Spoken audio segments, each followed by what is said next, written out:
নমস্কার, আমি স্নেহা আর আপনারা এই মুহূর্তে দেখছেন বাস্তব নিউজ। বাস্তব নিউজ চ্যানেলের পক্ষ থেকে সকল দর্শকদের জানাই হ্যাপি ইন্ডিপেন্ডেন্স ডের শুভেচ্ছা। বিস্তারিত খবরটি জানতে সম্পূর্ণ ভিডিওটি শেষ পর্যন্ত দেখুন। ধন্যবাদ। স্টুডেন্টবিহীন স্কুলে 3 জন শিক্ষিকা, আসে যায় মাইনে পায় নির্বিকার শিক্ষা দপ্তর। যখন রাজ্যে বিভিন্ন স্কুলে শিক্ষকের অভাবে স্কুল বন্ধ হচ্ছে, ঠিক তখনই অন্য দৃশ্য ধরা পড়ল দক্ষিণ 24 পরগনা জেলার রাজপুর সোনারপুর পৌরসভার দক্ষিণ শ্রীপুর অবৈতনিক প্রাথমিক বিদ্যালয়ে। আসে যায় বেতন পায় অবস্থা। রাজ্য স্কুলে এমন চিত্র বেনজির। অবিশ্বাস্য হলেও সত্যি, একটি প্রাথমিক বিদ্যালয়ে 3 জন শিক্ষিকা অথচ একজনও ছাত্রছাত্রী নেই। শিক্ষকরা স্কুলে আসে, বসে থাকে, তারপর বাড়ি চলে যায়। বেতনও ঠিক সময় মতো পেয়ে যায়। দীর্ঘ কয়েক বছর ধরে ছাত্রছাত্রী কমতে কমতে এখন শূন্যে এসে দাঁড়িয়েছে। আর এই স্কুলে ছাত্রছাত্রী না আসায় ক্ষুব্ধ স্থানীয় বাসিন্দারা থেকে ছাত্রছাত্রীদের অভিভাবকরা। রাজপুর সোনারপুর পৌরসভার কলকাতা লাগোয়া 32 নম্বর ওয়ার্ডের এই প্রাথমিক স্কুলটি এখন ভগ্নদশা অবস্থায়। এমনকি যাত্রাপালার রিহার্সালের জন্য স্টেজও করা রয়েছে স্কুলের এক কক্ষে। এছাড়াও খাওয়া দাওয়ার জন্য সেখানে তৈরি করা হয়েছে একটি অস্থায়ী কাঠের চুলো। গোটা স্কুল জুড়ে ভর্তি হয়ে রয়েছে আগাছায়, যার ফলে বাড়ছে সাপের উপদ্রব। এই বিষয়ে স্কুলের প্রধান শিক্ষিকা অনিতা ঢালি তিনি জানান, এবছর অর্থাৎ 2024-এর জানুয়ারি মাস থেকে একেবারে শূন্য হয়ে গেছে স্কুলে ছাত্রছাত্রীর সংখ্যা। প্রাইমারি স্কুল ম্যানেজমেন্টকে এই স্কুলের বিষয়ে অবগত করা হয়েছে। পাশাপাশি এই স্কুলের সভাপতি তথা রাজপুর সোনারপুর পৌরসভার 32 নম্বর ওয়ার্ডের পৌরপিতা বরুণ সরকার তিনি বলেন, আশেপাশে প্রাইমারি স্কুলের সাথে হাই স্কুল একসাথে থাকায় তারা সেখানেই চলে যাচ্ছে। এমতাবস্থায় প্রাইমারি স্কুল কর্তৃপক্ষ কেন কোনো পদক্ষেপ গ্রহণ করছেন না? কারণ একসময় গমগম করে চলা স্কুল এখন ছাত্রছাত্রীর সংখ্যা শূন্য হয়ে দাঁড়িয়েছে। তাহলে কি এখন এই স্কুল বন্ধ করে দেওয়ার কোনো পরিকল্পনা নেওয়া হবে, নাকি এই স্কুলকে পুনরায় আবার নতুন করে গড়ে তোলার চেষ্টা চালাবে প্রাইমারি স্কুল কর্তৃপক্ষ? এই প্রশ্নই এখন এলাকার সাধারণ মানুষদের। আর আপনারা সেই ছবি সরাসরি দেখছেন শুধুমাত্র বাস্তব নিউজের পর্দায়। অ্যাকচুয়ালি এই স্কুলটা আছে, বর্তমান ইনফ্রাস্ট্রাকচারে একটা স্টুডেন্টও নেই। টিচাররা আছেন 3 জন, মিড ডে মিলের ব্যবস্থাও আছেন, সরকারিভাবে যা যা সাহায্য পাওয়ার সব কিছু পায়, কিন্তু স্টুডেন্ট নেই। মূলত একদম পাশাপাশি আরও 2-3টে স্কুল আছে, যে স্কুলগুলোকে মানুষ বেশি প্রেফার করছে। আমরা চেষ্টা করেছিলাম যে কিছু স্টুডেন্ট যদি বাইরে থেকে এনে স্কুলটাকে অন্তত বন্ধ না করা যায় বা বন্ধ না হয়ে যায়, তার চেষ্টা আমরা করেছিলাম, কিন্তু আমরা সফল হইনি। গত বছর পর্যন্ত 11 জন স্টুডেন্ট ছিল স্কুলটায়, এবছর একটা স্টুডেন্টও নেই। সমস্ত স্টুডেন্ট চলে এসছে শ্রীপুর শিক্ষা সদন হাই স্কুলে। আচ্ছা, এখানে যে টিচার রয়েছেন, কত টিচার রয়েছে? 3 জন টিচার আছে, একজন HM আছেন আর 2 জন সহকারী আছে। সব টিচারকে তো সবসময় দেখা যাচ্ছে না, এছাড়াও ওখানে আগাছায় পরিত্যক্ত হয়ে রয়েছে। অ্যাকচুয়ালি স্কুলটাকে আমি বছরে 2বার পরিষ্কার করে দিই। আমি এই মাস 2 আগেও আমি স্কুলটাকে পুরো পরিষ্কার করে দিয়েছিলাম। এটা হয়তো বর্ষার জন্য হয়েছে, যেহেতু একদম ব্যবহার হয় না। আর টিচাররা আসেন, টিচারদের টাইম মতন আসেন, ওনারা ওনাদের শিডিউল মেনটেন করেন।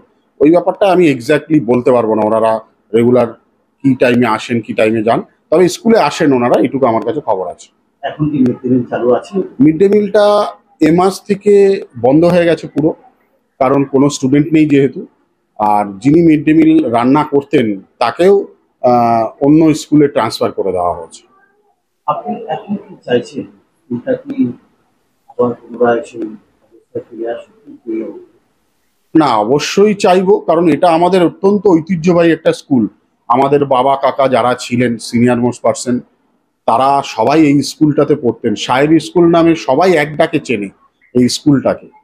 তাই এই স্কুলটা যদি তার পুরনো রূপ আবার ফিরে পায়, অবশ্যই আমরা এলাকাবাসী হিসাবে আমি নিজে খুব খুশি হব।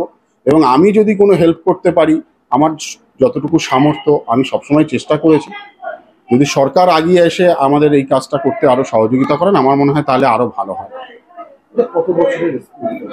মিনিমাম আমার আইডিয়া তো প্রায় 80-90 বছর তো হবেই, তার কম না। সাহেব স্কুল বলে কেন এটাকে?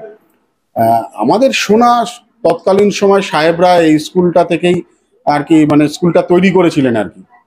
সেই হিসাবেই হয়তো সাহেব স্কুল নামে সবাই জানেন আর কি। আপনার নাম? আমার নাম বরুণ সরকার। আমি রাজপুর সোনারপুর মিউনিসিপ্যালিটির 32 নম্বর ওয়ার্ডের পৌর প্রতিনিধি। এই স্কুলটার প্রাইমারি স্কুলটা পৌরসভার মধ্যে একটা স্কুল, এরকম পরিত্যক্ত অবস্থায় পড়ে রয়েছে, স্কুল দেখছি বন্ধ, কারণটা কি? স্টুডেন্ট কি আসে না নাকি? স্টুডেন্টস একসময় অনেক স্টুডেন্টসই ছিল, তো 8-10 বছর আগে প্রচুর 100 থেকে প্রায় 120 স্টুডেন্টস ছিল। আস্তে আস্তে আস্তে আস্তে এখন জিরোতে হয়ে দাঁড়িয়েছে। কেন? জিরোতে কোনো ছাত্র আসছে না। তারপরে ওটা 3-4-5 জন ছাত্র ছিল, এবার তারাও আর আসে না। আসা না আসার কারণটা কি মূলত আপনি কি জানেন? মানে কি কারণে একসময় এত স্টুডেন্ট আসতো, এখন স্টুডেন্ট আসছে না? হয়তো হয়তো ঠিক মতন পড়াশোনা করায় না দিদিমণিরা, তাদের গাফিলতি আছে। এখানে টিচার কতজন আছে? হ্যাঁ, টিচার টিচার হচ্ছে তোমার মোটামুটি আগে তো গোটা 5-6 জন টিচার ছিল, একজন 2-3 জন টিচার ছিল, আর দিদিমণি 3-4 জন ছিল। হ্যাঁ, সব মিলে এখন দেখি একজন আসে, উপরে বসে থাকে, বসে বসে চলে যায়। পড়াশোনা হয় না? পড়াশোনা হয় না, স্টুডেন্টস নেই, পড়াশোনা কি করে হবে? মিড ডে মিলও খাবার দাবার দেওয়া হয়। মিড ডে মিল এখন চলছে না, কেন? বন্ধ আছে, স্টুডেন্ট নেই বলে। স্টুডেন্ট নেই বলে। তাহলে এই স্কুলটা এতদিন ধরে বন্ধ, স্টুডেন্ট আসতো, আপনাদের বাড়ি কোথায়? আমাদের বাড়ি এই পাশাপাশি এই পাড়াতেই। তাহলে এরকম কাউকে আপনারা প্রতিবেশী হয়ে কাউকে জানাননি যে বিষয়টা কারোর নজরে এনেছিলেন আপনারা? বিষয়টা সবাই তো দেখছে, কেউ মুখ খুলছে না। আচ্ছা, কিন্তু এই স্কুলটার এই অবস্থা, তার পাশে একটা রাস্তা করেছে, রাস্তার সৌন্দর্যন হলো, এই স্কুলে অনেক দেখলাম প্রোগ্রামও হয়েছিল, হ্যাঁ, বিষয়টা নিয়ে কি বলবেন? এত সৌন্দর্যন অথচ একটা সামনে স্কুল, তার এখানে প্রোগ্রাম করানো হয়, মানে ধরো গঙ্গা পুজোতে এই স্কুলের ভিতরে খাওয়ানো হয়, আমাদের ক্লাবে দুর্গা পূজা হয়, আর একটা মোটামুটি 300 লোক 350 লোক হয় খাওয়ানো দাওয়ানো, কিন্তু পড়াশোনার কোনো কিছুই নেই স্কুলে। আপনারা এখন কি চাইবেন? আমরা এখন চাইবো যে এই স্কুলটা আবার পুনরায় জাঁকজমক হোক, মানুষে পড়তে আসুক, দিদিমণিরাও আসুক, এটাই আমি চাইবো। নাম? আমার নাম নটগোপাল দাস। সমস্ত খবর সবার আগে জানতে অবশ্যই বাস্তব নিউজ চ্যানেলটি লাইক, শেয়ার, ফলো আর সাবস্ক্রাইব করতে একদমই ভুলবেন না। ধন্যবাদ।